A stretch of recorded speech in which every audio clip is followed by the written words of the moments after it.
Hi mga katropa, so for today's video, for today's vlog, so bago ta mag-start is don't forget to follow my page at Ma'am Nandava Vlog, and don't forget to follow my and subscribe my YouTube channel at Ma'am Nandava Vlog and TikTok account at Ma'am Nandava Vlog.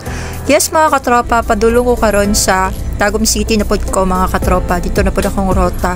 So karon nagabiyahin ako mga katropa ug hapit na ko sa sentro sa Mawab. Padulong ko sa terminal ng Mawab. Yes mga katropa. Kaya dito ta magsakay og bus. Karon mga katropa nakasakay na jud og bus mga katropa ug padulong na ko sa Tagum City. Og medyo dagom gyud ang panahon ani mga katropa. Kung makita na to pag mga katropa pag abot na ko sa Tagum, tag-om na gyud siya pero maingani mga katropa wala jud siya ning ulan. Kay lisod na mag-ulan, magbiyahe ka tapos maglakaw-lakaw ka no. So na ako sa Tagum City mga katropa og nagsakay na ko og pedicab. So padulong na pud ko sa Gmall. So Gmall ko mag-una jud mga katropa. So na ako'y nakasakay ng taga UM. So una sa sila og hatod sa UM Arellano. So makamingaw pud mo anhi og UM no. Yes, mingawon pud ta sa labaw na mahunaw na ani mo mga kabady nimo. Ito mga kabuang niyo sa una. Yes, mao ni ang UM Tagum mga katropa. Diri ko nag-eskwela dati mga katropa. So diri ra pud ko taman mga katropa no kay Gmall man akong rota dili UM. So karon padulong ako sa Gmall mga katropa og diri ko ning agi sa historical part. So karon mga katropa mao ning historical mga katropa ang atong nagian diri ni Galaag sa una sa akong mga body kung mahuman ni og eskwela. So naman ni mga street foods diri mga katropa paggabi jud.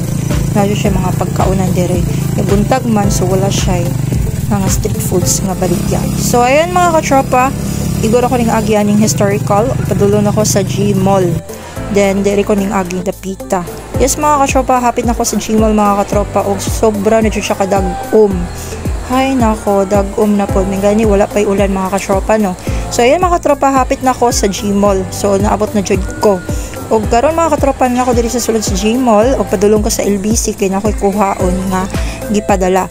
So ayan mga katropa, nagabaktas lang ko mga katropa ako rang isa og wala koy kauban og anad naman pud ko nga ako rang isa. Sana all. So ayan mga katropa, nagsakay na ako sa escalator. So ayan mga katropa, naanabit ako diri sa second floor. Then panaog ko diri kay diri man agion ang Gmall. So ako ra yung isa. Luya pud na ako no.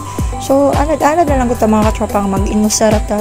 Charot. So igor ako ning anhi og Tagum para kwaon lang ang padala kay Manoy. So ayan mga katropa, ako rang nagabaktas. O di ba? Ako ra gani.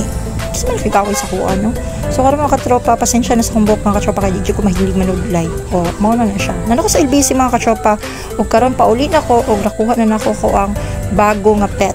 Bago na kong dog, bago na kong alaga, meet Bruno.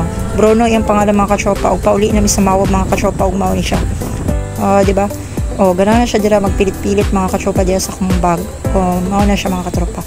Gidagat gid siya mga katropa og nagsuka. Pero awa mga katropa giganahan gyapon siya dira.